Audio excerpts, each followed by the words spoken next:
Et on va parler justice et réforme de la justice, plus précisément. Avocats et magistrats de la région se mobilisent contre ce projet du gouvernement. Ils seront à Paris pour certains dès demain, devant le tribunal de Strasbourg également. Des manifestations sont prévues.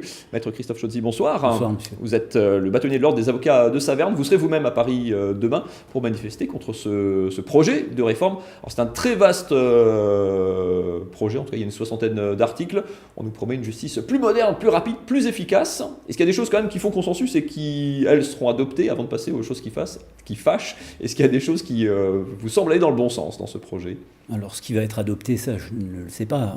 Alors, il y a certes un certain nombre de dispositions qui peuvent faire consensus, mais enfin, il y a surtout des dispositions qui font consensus contre elles.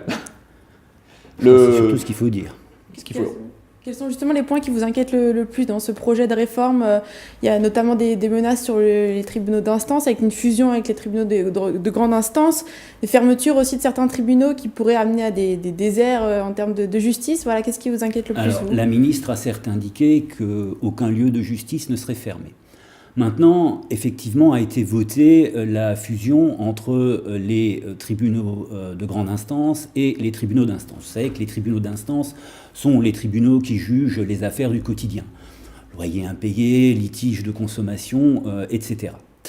Le problème est que le législateur renvoie à des décrets. Et ces décrets vont déterminer les matières qui vont relever des tribunaux de grande instance et des tribunaux d'instance. Et on risque fort de se retrouver avec un certain nombre de juridictions, d'autant que des spécialisations sont prévues, mais ça on ne sait pas ce qu'il va y avoir dedans. Des spécialisations seront prévues, ce qui fait qu'on risque de se retrouver face à des coquilles vides. Et les coquilles vides, à un moment donné, le risque est qu'on finisse par les fermer. C'est ça, on va dire, il n'y a plus assez d'affaires, un peu comme dans certaines maternités, on fixe des seuils, et puis après... Tout à fait, c'est exactement ça. C'est exactement ça la crainte. Un des points d'achoppement aussi, c'est, alors dans un but présenté comme celui de la simplification, d'aller plus vite, c'est d'avoir davantage de médiation aussi. Ça veut dire qu'on ne passerait pas plus systématiquement par un tribunal. On devrait en tout cas d'abord passer par un médiateur dans certains cas. Ça peut paraître séduisant sur le côté, c'est quoi? C'est l'ubérisation de la justice, ou ça peut vraiment fonctionner? Ça peut effectivement permettre d'aller plus vite, de régler plus facilement des litiges. Alors personne n'est opposé à la médiation. Le seul problème de la médiation, c'est d'avoir déjà suffisamment de personnes qui soient en mesure d'effectuer ces missions de médiation, et pour l'instant, ce n'est pas le cas. C'est aussi clair que ça. Ça veut dire que c'est pas, est-ce que ce seront nécessairement, ou ça pourrait être nécessairement des professionnels? Quelle serait, il y a une question de privatisation aussi, quel pourrait être le statut de ces médiateurs? Pour l'instant, il y en a déjà. Il y a des associations de médiation, il y a des médiateurs agréés, des médiateurs certifiés. Maintenant, si l'on recourt systématiquement dans chaque dossier à la médiation, vu le nombre de médiateurs dont dispose la justice à l'heure actuelle, on n'est pas prêt d'en faire des médiations. Ça, je vous le dis.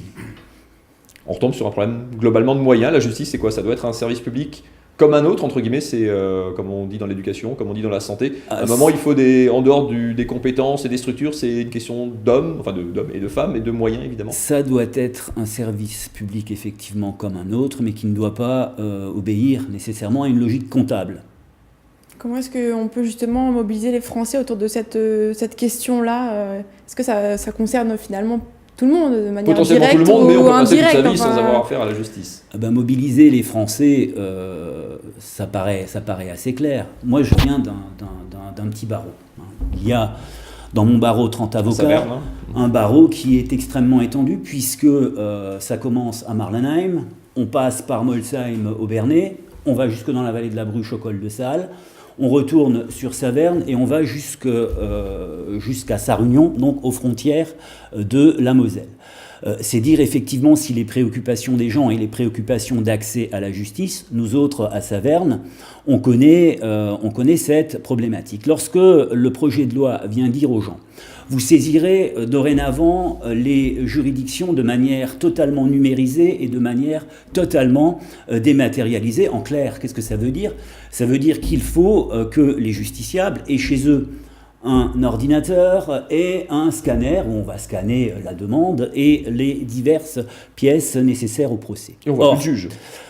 Et on ne voit plus le juge. Et effectivement, on ne voit plus le juge, puisque la loi prévoit qu'il y a possibilité de s'abstenir enfin, il y a la possibilité d'éliminer toute audience. Alors, chacun sait que l'immense majorité des Français ne maîtrisent pas totalement l'outil informatique, et chacun sait aussi que la règle dans les territoires, c'est pas nécessairement une connexion Internet optimale.